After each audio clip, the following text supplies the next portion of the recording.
I'm going to make this very simple for you, Dan. Men should not play sports against women. I'm not going to get into all the bullshit that's going on out here in the world today. If anybody thinks that, I think they're stupid. I'm not, like I say, I support the gay community 100%. I support the transgender community 100%. But I do not, under any circumstances, under zero, think that men should play sports against women. And if anybody have a problem with that, they're going to have to get over it, because I'm not going to change. I just think it's wrong, period. Which are what? The science behind this, that men and women are different. And you can call yourself a woman, you can call yourself a cat, call yourself whatever you want, but the facts are what? Trans women are men. And the W in WNBA stands for... Before the game, you had a conversation with Sophie Cunningham. I did. If you want to share what you talked Absolutely about, feel not. free. But Absolutely not. More of my question is just how important is it to have those like in-person conversations with people that I think it's have great. different Yeah. views? I think it's great. I think both of us understand that we have platforms, and we both talked about wanting to, more than anything, educate. And there are some things that. Without blinking, Charles Barkley said the one thing that most members of the sports media have been afraid to say aloud. Barkley expressed his agreement with Sophie Cunningham's view that men shouldn't participate in women's sports while he was on Inside the NBA. And he said it in the same direct, uncomplicated manner that he has used throughout his career whenever he believes that something simple is being purposefully convoluted. I'm never going to think it's all right for men to play sports against women. And I don't even think that's controversial. That's the thing that's funny. Like some of this stuff make, like when you see these debates on television, I'm like, yeah, men shouldn't play sports against women. I'm done. I don't want to hear you try to explain it to me. No, I don't want to hear it. I'm not going to argue with you. Men shouldn't play sports against women. I'm done. There's a lot of we can argue over. That ain't one. Go back to the beginning of this. In an interview, Sophie stated unequivocally that she believes competition should remain segregated by biological sex and that she wants to safeguard young girls and women in sports. Just a policy perspective in response to a direct question, no insults or targeting of any particular player. Weeks of nationwide coverage were sparked by that one response. Barkley was responding to the same sentence when he raised his voice. You don't see trans men going and saying, I want to play football. I want to play basketball. I want to be. Why there's no trans men going into men's spaces? Why is it trans women that's going into women's spaces? Show me the last time a trans man was on a podium in any sport. Show me the last time a trans man won in cycling, cross country, football. They played on the team, volleyball team, track and field. 4x100 meter relay on track and field, steeplechase, name it. Show me a trans man that have been competitive. Show me one. Show me one. Since that interview, Sophie's situation has progressed far beyond disagreement. Every time she touches the ball on the road, she receives jeers. Arenas has been the target of banners. Additionally, the WNBA has been hesitant to intervene and declare that enough is enough. It began to appear less like supporters venting their annoyance and more like a concerted attempt to hold one player accountable for saying something that many others secretly agreed with. Why the fuck are y'all booing Sophie Cunningham at every game now, man? This is what we doing to Sophie, trying to villainize this woman when all she did was stand. Portland's jeers say it all. The crowd erupted into boos every time Sophie caught the ball, loud enough for broadcast microphones to catch it up. She didn't recoil. Instead of holding a press conference, she responded as competitors typically do by shooting back at those who are making fun of her and letting the scoreboard speak for itself. The crazies out there are now protesting her at WNBA games. So much so that a coach from another team pulled Sophie aside to have a few words with her and just let her know what she had thought about what Sophie said. Guys, Sophie Cunningham is probably the most popular athlete in the WNBA. If she goes bye-bye, there is no more WNBA. Additionally, Have you ever seen Sophie Cunningham play ball before? What on earth makes y'all think that she cares about a bunch of crybabies complaining about an 80-20 issue? Literally, no one wants men and women's sports. It is highly unpopular, and the only people that do want that are people who have likely never played sports before in their lives. So, However, alcohol is only one part of the tale. At away games, banners with statements blatantly intended to humiliate her for the ESPN remarks have appeared, and arena security has had to intervene multiple times when tensions between fans carrying opposing placards got out of control. This level of fan tension over anything that transpired outside the court is uncommon for a WBA game. And that in and of itself demonstrates how far this has gone outside of basketball. Super respectful. We were just holding our signs and cheering for both teams. And this lady, older lady, comes up to us, and at first I think she's gonna be nice, and then she asks like, "What are you guys doing?" or something like that. And then it was like, "Jesus loves everyone." That's what she told us, and I was like, "Oh, I know. Like, I'm religious. Like, I know. Like, I know." Nice. Yeah, and she's like, "Oh, I hope Jesus can forgive you for what sin you've done," and like something like that. And then she told us that we were effing insane, and she's like, and she went like insane. Yeah. She's like, "You better stop this and stop pulling this." Yeah. And for you guys, I hope God can save you. Yeah. She said, "For you to come here and pull this shit." Yeah. She said the word. Yeah. Did she say effing insane or? No, she said the word. And nobody around you spoke up for you. No. I will say, Annalie, when I came over, you were in tears. Yeah, I've never been yelled at like that. I mean, I've had people hate on me on the internet, but like it doesn't really affect me as much because it's just people. The moment that truly blew this open then arrived. Celeste Caton, a co-owner of the Seattle Storm, accosted two teenage spectators seated courtside over a placard that simply said, "Thank you," to Sophie for advocating for girls in sports. No animosity toward that sign, no assault on any player, just appreciation. Before the evening was over, one of the girls started crying when Caton told them that their presence was crazy and that they deserved forgiveness. After the video went viral, the league finally penalized and suspended Caton, but only after days of public pressure. When Barkley finally addressed the matter on television, he was doing it against that backdrop. He wasn't merely offering an abstract opinion on a policy dispute. He was responding to a dispute that had already caused actual harm. Two children who attended a game to cheer on a player they looked up to were shaken when an adult in a position of authority decided it was worthwhile to confront their placard. Sophie Cunningham has said that males, biological males, do not belong in women's sport. That's it. That is the rational, sane, commonly shared stance. It's a safety issue. It's a fairness issue. It's not an anti-trans kids campaign, but this coach saying, "Oh, trans kids are well." This is what they do. The straw man argument. She is trying to say that Sophie is against trans kids and she's excluding them and this is evil. No! It's so dumb. It's so evil. It's so calculated. And this is how they silence people. Barkley did more than just concur with Sophie.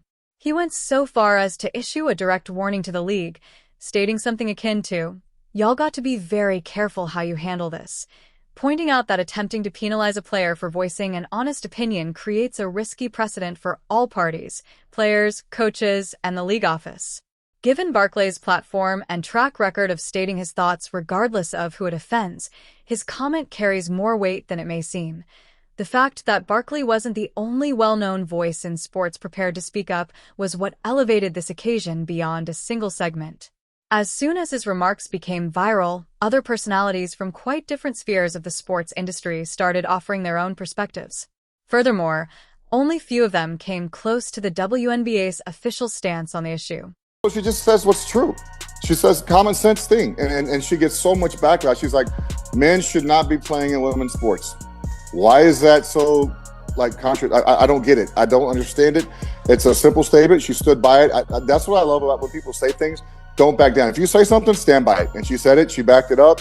She's not backing down no matter how much heat she gets from certain people. It's an 80-20 issue. 80% of the country think it's true, 20% don't. The 20% is crushing her. Let them. Who cares? But I love that she didn't back down. I love everything she stands for. She plays hard. She's good. Like I said, I don't watch WNBA, but I like those two girls right there. yeah, she's going to get backlash from the girls around her and other teams. And, you know, it's a liberal and mostly gay league, which is fine. I have no problem. My daughter is gay. No problem. I got no problem with that. I got no problem with that. But the way they push things on people, sometimes I don't like it in the WNBA. That's why I'm not a big fan of watching their games and supporting it. One of the first football players to speak out was former Chicago Bears linebacker Brian Urlacher, who stated bluntly that he didn't understand why an honest perspective about competitive fairness was being handled like a scandal. Former NBA center and ESPN analyst Kendrick Perkins took a more cautious approach, but he came to the same conclusion. Players should be free to respond honestly to concerns without having their season used as a litmus test. Never one to be silent for long, Shaquille O'Neal interjected on his own show, claiming that fans searching for something to be angry about had exaggerated the whole situation. Additionally, it wasn't limited to retiring athletes. This was not your average sports talk radio dust-up, since both current announcers and former Olympians began to weigh in. Regardless of one's position on the underlying dispute, Sage Steele, who has previously been vocal about concerns about fairness in women's sports, publicly supported the two adolescent girls who were addressed by Catan, claiming that their treatment reflected poorly on the entire Storm organization. Trying to almost weaponize the word kid and children to, dig deep on the feelings of people instead of the facts, which are what? The science behind this, that men and women are different. And you can call yourself a woman, you can call yourself a cat, call yourself whatever you want, but the facts are what? Trans women are men. And the W in WNBA stands for women. So I just hate it when words like that are weaponized. And Sophie Cunningham made it very, very clear from day one, when, by the way, she didn't bring this up. She was asked by an ESPN reporter about this topic, and she answered. And then as the controversy brewed, she went on Twitter and said the same thing, which is, I am not trying to exclude anyone. Everybody is welcome at my table, but this is the WNBA. Steele's remarks were significant because, unlike Barkley, she wasn't approaching this from within the NBA. She tackled it from the viewpoint of a broadcaster, someone who has covered sports disputes for years and understands the distinction between a player voicing an opinion and one who is attacking someone. According to her interpretation, Sophie never went over that boundary, and the response to her remarks revealed more about the state of affairs than anything she had said. After that, the number of other voices rapidly increased. Riley Gaines, a retired swimmer and vocal supporter of women's sports equity, publicly applauded Barkley for utilizing his platform to voice what she had been advocating for years, albeit from an activist rather than a sports commentator perspective. On their own social media pages, golf analysts and even a few former Major League Baseball players posted brief remarks, most of which reiterated the notion that an athlete's honest response to a direct question shouldn't be used as justification for a campaign against her. Sophie Cunningham's comments were anti-trans. No, not even a little. Dan, she went out of her way to say, I love everyone. This is about science and fairness and protecting women. Because guess what? Until recently, women, we had our own sets of grievances. We couldn't vote. It wasn't that long ago. You really put it in the context of the history of the world. Women couldn't vote. We couldn't get, checking accounts without the husband's signature. All of these things women fought for. Women to be able to be in the workplace. All of these things. Now that we've gotten those things and we've evened the playing field, somehow there's this other level of grievance come. It's always about grievance. And this is protecting what we've earned, not about hating on anybody else. During a first take segment, Perkins went into further depth, stating that he has covered many players who have made contentious remarks throughout the years.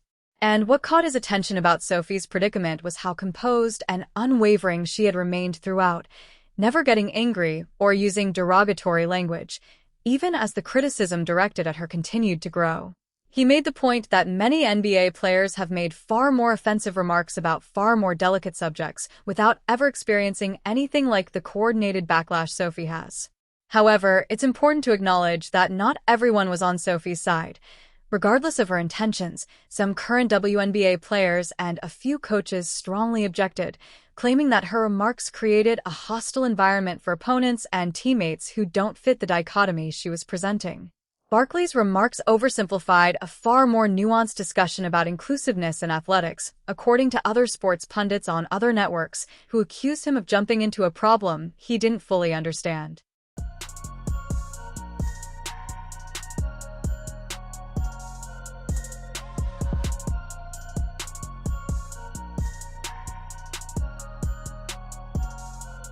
That pushback is equally as important as the support because it demonstrates that this isn't simply one cranky legend going up against the entire league. It's a sincere disagreement with real people on both sides who have strong opinions about what sports justice ought to include. Though they disagree with Sophie's characterization, other players have publicly stated that they admire her as a competitor. They contend that the discussion regarding inclusion deserves more depth than a brief soundbite from an interview can provide. Brittney Griner's own remarks, which fell somewhere in the middle rather than wholly on one side or the other, added yet more depth. Prior to a game versus Sophie's squad, reporters were informed by Griner that handling the entire matter had gotten really frustrating. Expressing annoyance at the amount of noise that had accumulated around a single interview response rather than necessarily arguing with Sophie's right to have an opinion. The point. Sophie Cunningham becoming the face of protecting women and protecting girls is the most hilarious thing I've ever seen in my life. For one, she's saying that it's not about trans athletes. It's about protecting young girls. It's not about excluding only trans athletes. But you were a ring girl for somebody that has alleged allegations against women. Not only that, but being exposed by an old teammate for voting for somebody that has alleged allegations against young women and young girls. Young girls.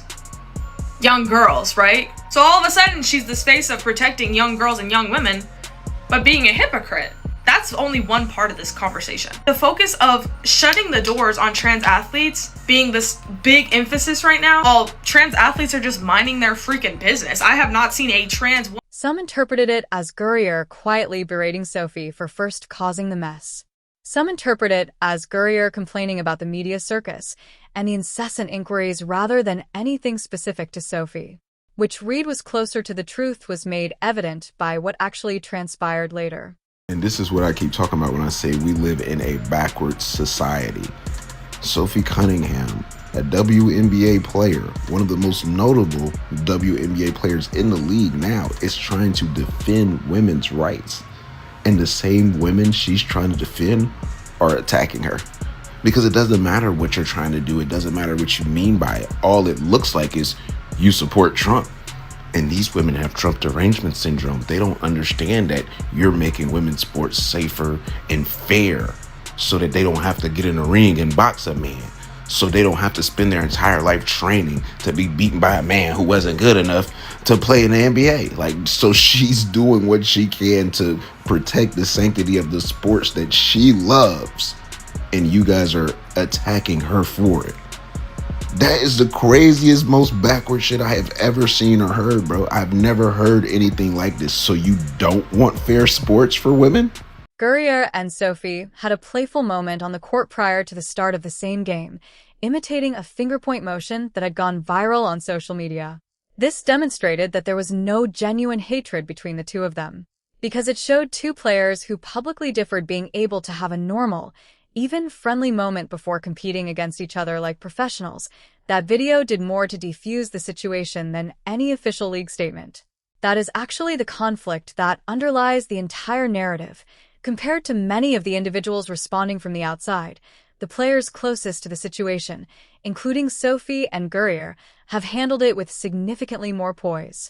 Sophie has indicated again that she believes there's room for everyone, biological women, trans men, to be treated with respect, even while she keeps her view on competitive divisions.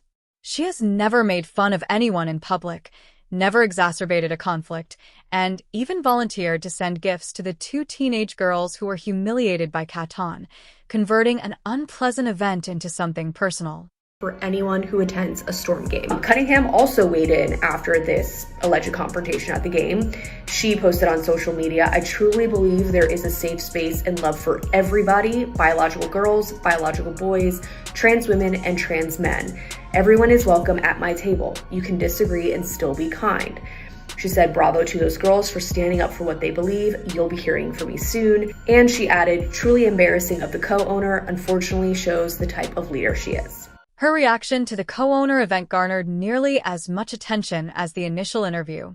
She applauded the two girls for standing up for their beliefs, noted that people may differ and still be kind to one another, and directly criticized Katon's actions without ever calling for her to lose her job or making personal attacks. Throughout this entire story, that tone has remained constant despite the increasing volume of sounds surrounding her. The difference becomes clear when you compare that to some of the fan reactions during away games. A co-owner who believed it was appropriate to confront teenagers over a thank you sign, organized boos every time she touched the ball, and banners meant to shame her. It's difficult to deny that Sophie has been the one escalating the situation, regardless of one's position in this argument. She's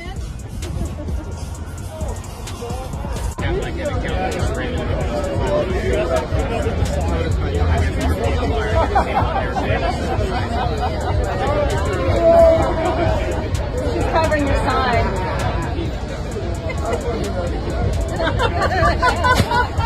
That division is now apparent in a whole different way outside of venues. At road games, a growing number of supporters with Save Women's Sports signs have begun to turn up, standing opposite counter-protesters with their own signs denouncing Sophie's position. Local news outlets have begun to cover the crowds outside the arena nearly as much as the game taking place inside, and security has had to divide groups multiple times.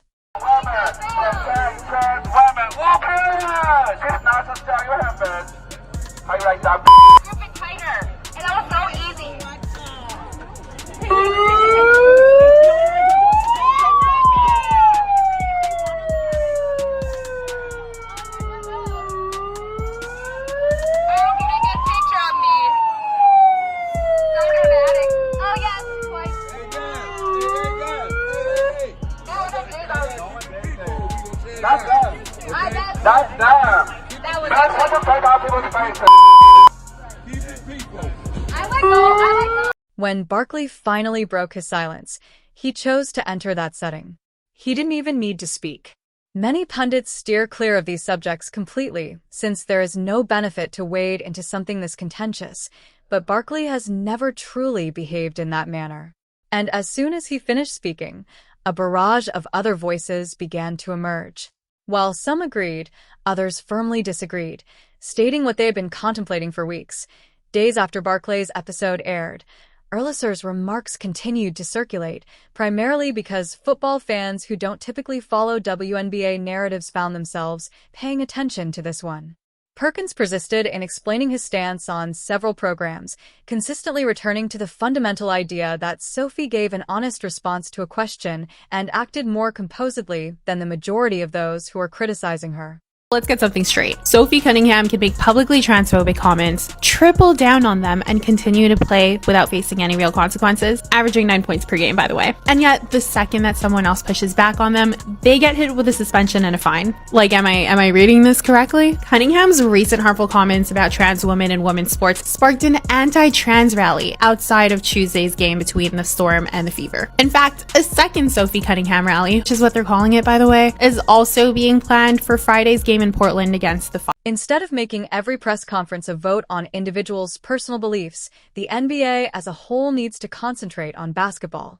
Over the years, many athletes have made statements that sparked much less coordinated criticism. And why is this specific subject attracting so much more attention than other sports disputes? It doesn't appear like any of this will change anytime soon. Every time Sophie performs on the road, cameras watch to see if the drinking persists, whether additional banners appear, and whether the league office eventually confronts the pattern head-on rather than making evasive remarks after the fact. The narrative gains new life on a new platform each time a reputable voice from a different area of the sports world weighs in, whether in favor or against. Respect Sophie Cunningham more because she's putting her career on the line, speaking her truth, trying to protect our women and girls, and making sure that they have the ability to compete and all of their hard work to pay off because they're competing on an even playing field. That is the number one issue to me, and I want to see more women go ahead and speak out about this because put all the other issues aside. This is sport. And in sport, it must be a fair and even playing field. And having biological men competing with women is robbing them of their opportunities. Number one, that is simple. If this is a sport, it should be about equality and fairness on the playing field. And this is not fair. All the other issues, protecting our women in the locker rooms, all of that, I agree with. But when it comes to sport, this should be the number one frontier issue, and it is not talked about enough, and we need more women to talk about it because it's stealing the opportunities of our hardworking women and girls. All of this makes it very evident that Sophie Cunningham never requested to be at the forefront of a national discussion around equity in women's sports. She gave an honest response to a question, defended it in the face of criticism, and maintained her composure while the situation around her continued to worsen. This debate wasn't sparked by Charles Barkley breaking his silence, but it does validate a suspicion held by many. That far more individuals in the sports world agree with her viewpoint than the strongest online responses would ever imply.